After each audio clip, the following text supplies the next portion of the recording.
नमस्कार, मैं हूं अनुराग मालवीय और मुद्दे में दम है में एक बार फिर आपका स्वागत है। इस कार्यक्रम के माध्यम से हमारी कोशिश होती है पर्यावरण के मुद्दों को उठाने की, सामाजिक मुद्दों को उठाने की और कहीं ना कहीं संवेदनशील मुद्दों पर संवेदनशीलता के साथ ही चर्चा करने की। आज एक ऐसे ही संवेदनशील मुद्दे पर हम करने जा रहे हैं चर्चा। दरअसल भोपाल की पहचान है झीलें, बड़ी झील, छोटी झील, और इन सब के लिए बना है भोज वेटलैंड। और इस भोज वेटलैंड में हो रहे हैं निर्माण कार्य। इसको लेकर पिछले 9 सालों से अदालतें अलग अलग नोटिस जारी कर रही, चाहे वो हाई कोर्ट हो या एनजीटी। लेकिन इस मामले पर कार्रवाई करने से हमेशा नगर निगम और जिला प्रशासन बचता आ रहा है।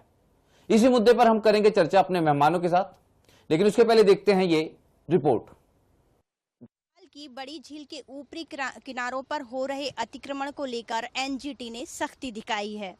एनजीटी की केंद्रीय जोनल बेंच ने सुनवाई की और प्रशासन, नगर निगम, राज्य और केंद्र पर्यावरण मंत्रालय, प्रदूषण नियंत्रण बोर्ड सहित आधा दर्जन सभी संबंधित एजेंसियों को नोटिस जारी किए हैं और 6 सप्ताह में जवाब मांगा है। लेकिन सवाल ये उठता है कि भोपाल की जीवन रेखा कहने वाली इस झील को निगम और प्रशासन इतने हल्के में क्यों ले रहा है।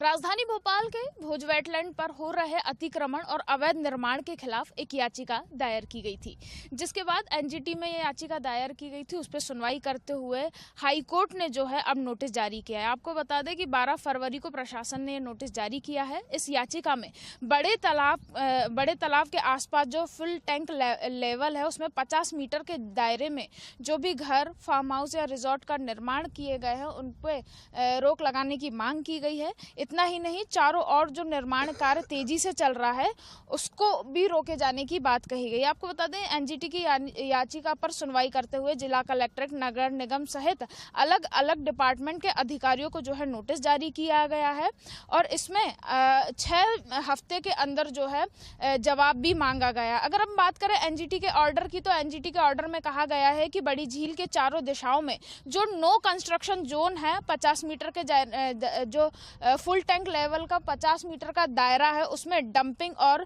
लैंडफिलिंग का जो अवैध कार्य हो रहा है उन पर कार्रवाई की जाए। इसके अलावा जो झील के किनारे नियमों का उल्लंघन किया जा रहा है उनकी भी पहचान करके जो है न्यायालय को सूचित किया जाएगा। तो इसको लेकर अलग अलग विभाग के अधिकारियों को जो है नोटिस जारी किया गया है। अगले 6 हफ्तों को अंदर इन सभी मामलों में उनको जो है एक जो है नोटिस जो दिया गया है उसकी जानकारी उन्हें प्राप्त करनी होगी। उसकी अगली तारीख जो है 2 मई तय की गई है। लेकिन आप राजधानी में भोपाल में देख सकते हैं कि ये जो बड़ी झील आप मेरे पीछे देख रहे हैं इसके आसपास बहुत अवैध ऐसे निर्माण हुए हैं, क्योंकि ये पूरा जो कैचमेंट एरिया है यहाँ पर बारिश के मौसम में जो है पानी भरा जाता है। लेकिन बावजूद इसके पहले कई बार चेतावनी दी जा चुकी है, उसके बाद भी जो है निर्माण कार्य अभी भी चल रहा है। लेकिन अब कहीं ना कहीं एनजीटी ने जो है सख्ती दिखाई है और अब इस पर कार्रवाई की बात की गई है।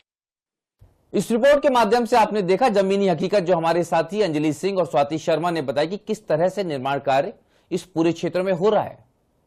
कई सारे नियम है, स्पेसिफिक साइट है, वेटलैंड है, कैचमेंट एरिया है।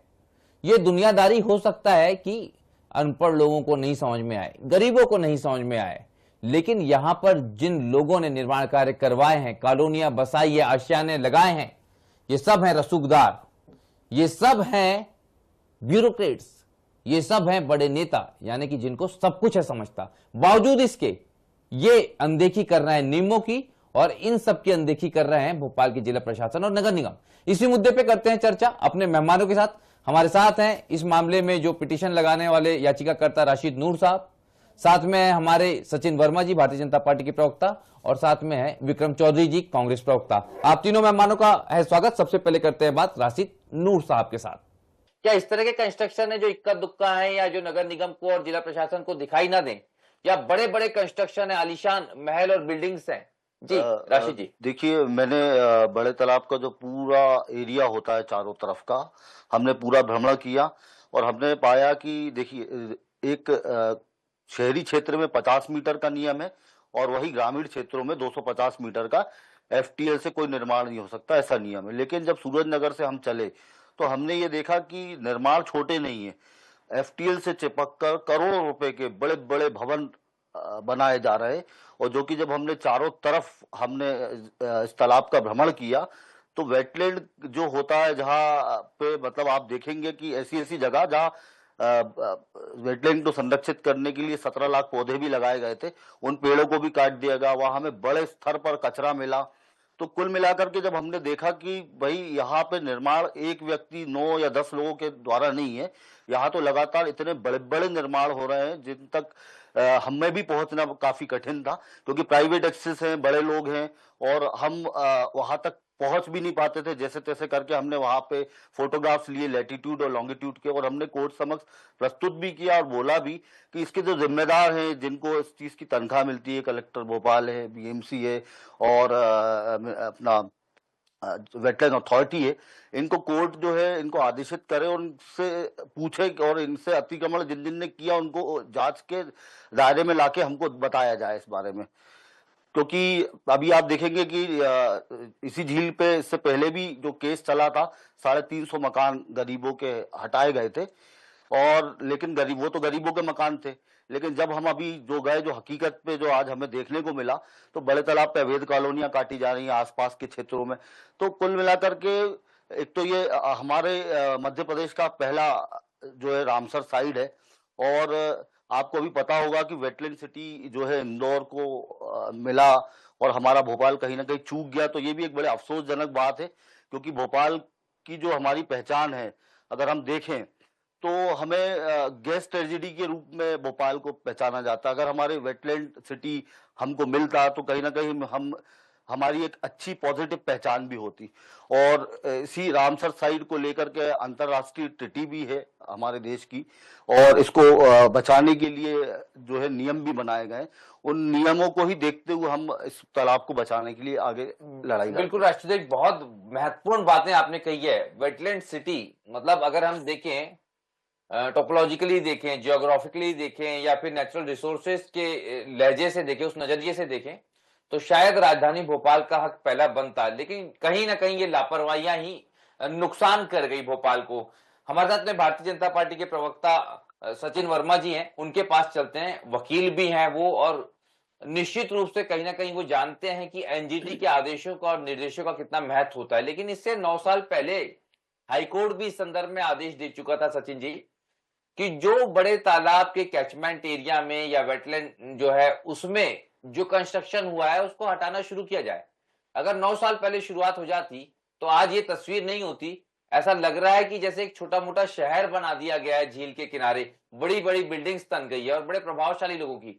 और शायद यही कारण है कि कोई भी झील को बचाने की कवायद नहीं कर पा रहा है या किसी न किसी दबाव में नजर आता है। सचिन जी, इतना दबाव किसका है भारतीय जनता पार्टी की सरकार पे, नगर सरकार पे जो राजधानी भोपाल की है, कि कोई कार्रवाई नहीं हो रही 9 साल से लगातार? कभी एनजीटी नोटिस देती है, कभी हाईकोर्ट नोटिस देता है, लेकिन एक कंस्ट्रक्शन नहीं तोड़ा गया अब तक के। सचिन जी देखिए अनुराग जी, स्पष्ट कर दूं मैं कि जो वेटलैंड है, भोज वेटलैंड, वो बड़ा तालाब और छोटा तालाब दोनों को मिलाकर है। बिल्कुल। इसका वाटर स्प्रेड एरिया जो है वो 32 स्क्वायर किलोमीटर का है, और टोटल जो कैचमेंट है करीब 341 स्क्वायर किलोमीटर का है, जिसमें 18 वार्ड भी है।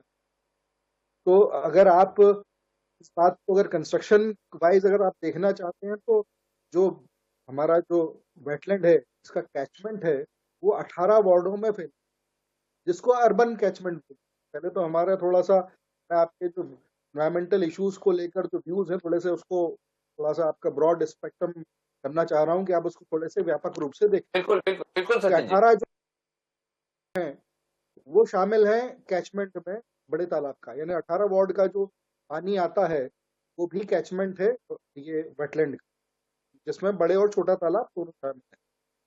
अब जो राशिद जी ने जो पिटीशन लगाई है, उसके पहले भी कई पिटीशंस जो है एनजीटी में पहले भी लगी थी, जिसमें डिफरेंशियल जियो मैपिंग भी हुई थी, जिसमें लाइनें खींची गई नक्शे पर कि कहाँ पर जो 50 मीटर का जो दायरा है, जो मास्टर प्लान में जिसका उल्लेख है, वो कहाँ तक आता है, और वेटलैंड का भी 50 मीटर जो है, वो वेटलैंड का एरिया अलग है। वेटलैंड और जो एफटीएल का जो एरिया है वो दोनों अलग अलग।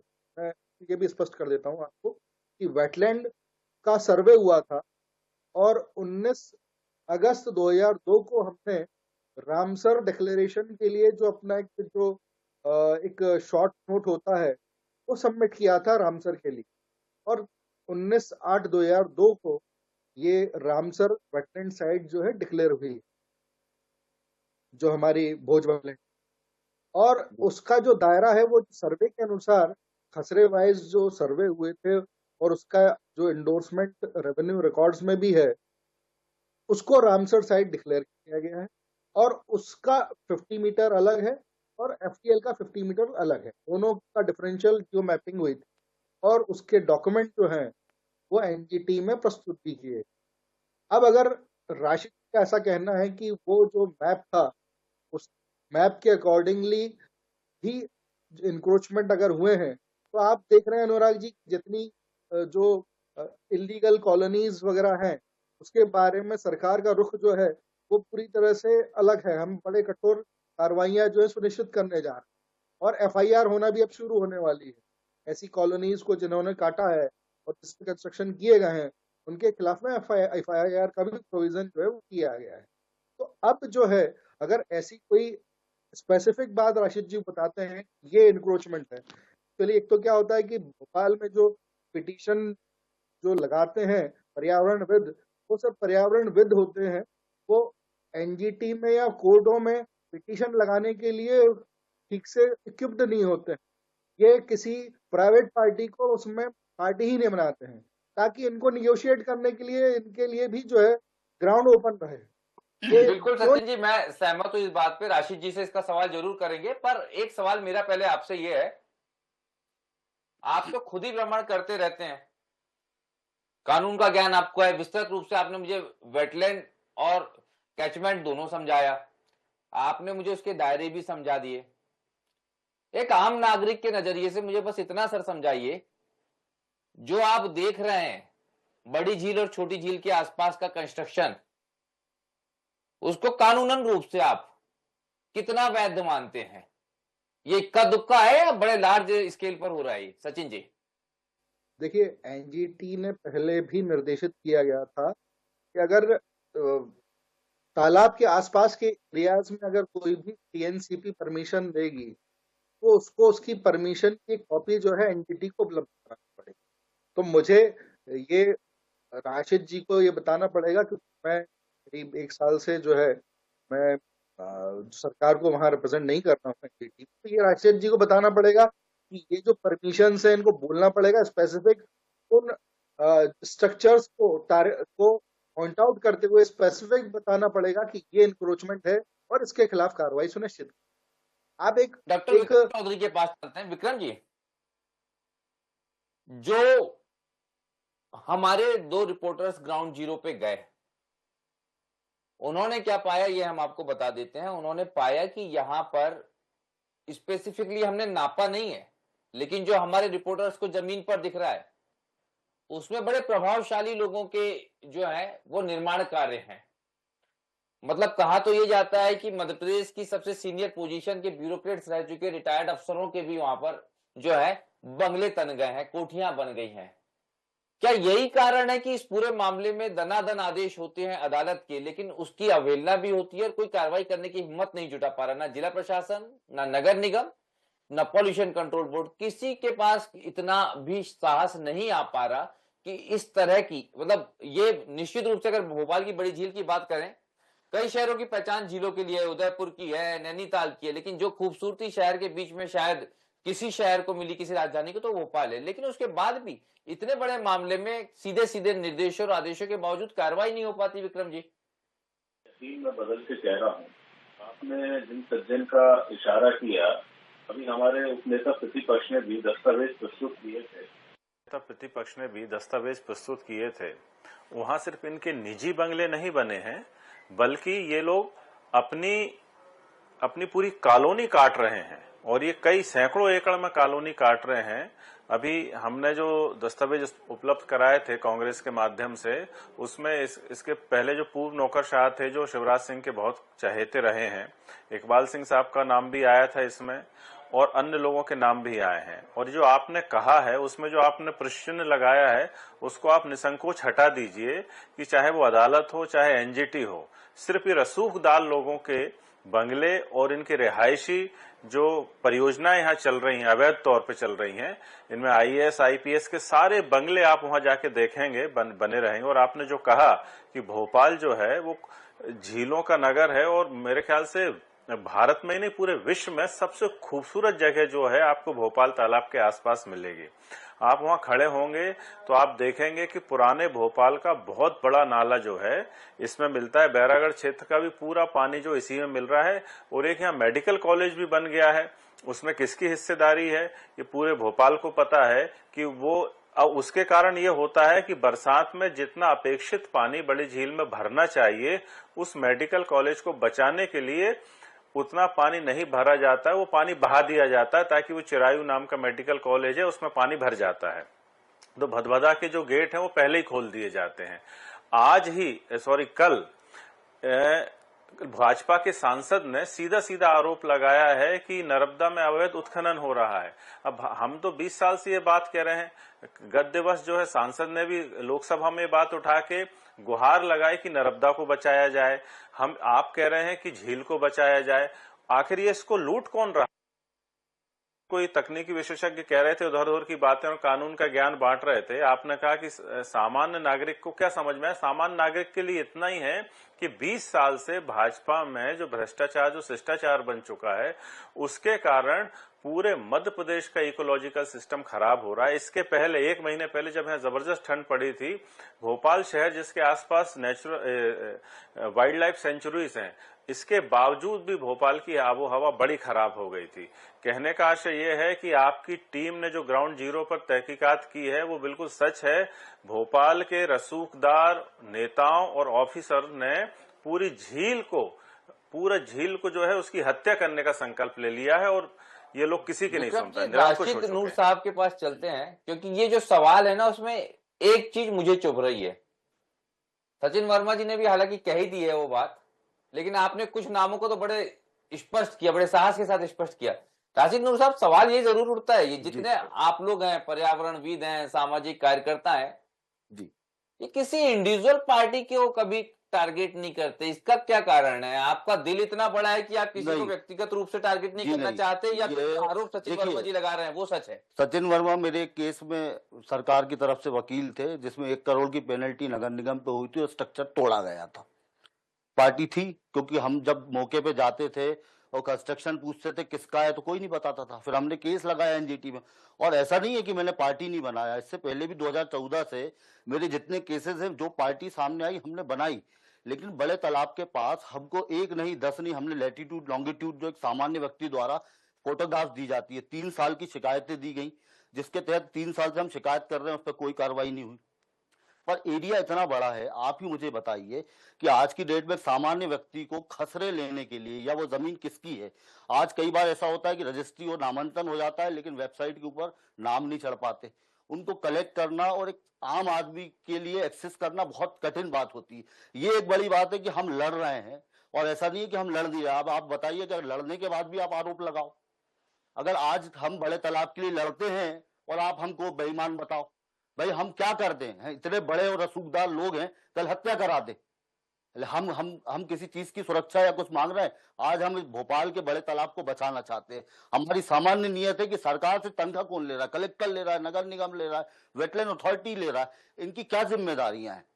ये किस चीज की तनख्वाह ले रहा है? इनका काम है कि ये उसकी रक्षा करे, सुरक्षा करे। हमारा काम है कि हम उसकी शिकायतें करें, लेकिन शिकायतों की सालों साल जब सुनवाई नहीं होती तो अंततः कोर्ट में जाएंगे और कोर्ट में जाने का हम पार्टी बनाएंगे। हम नहीं कह रहे कि हम पार्टी नहीं बनाएंगे, बट हम ये कह रहे हैं कि आप हमको खसरे एक्सेस करा के दें कि भाई ये खसरे हैं और ये एक्सेस से हम खसरों के राशिद जी, जरा ये सवाल हम सचिन जी से भी पूछ लेते हैं। सर, छोटी सी बात है, चलिए राशिद नूर साहब को आपने बहुत सारे आरोपों के घेरे में ले आया, पर राशिद नूर साहब जो करने की कोशिश कर रहे हैं, उनका उद्देश्य कुछ भी हो, लेकिन ये काम तो सरकार को करना था। अगर सरकार कर देती तो राशिद नूर साहब को अदालत नहीं जाना पड़ता, एनजीटी नहीं जाना पड़ता, मुद्दा ही नहीं उठाना पड़ता। सरकार ने तो कुछ किया ही नहीं। सचिन जी,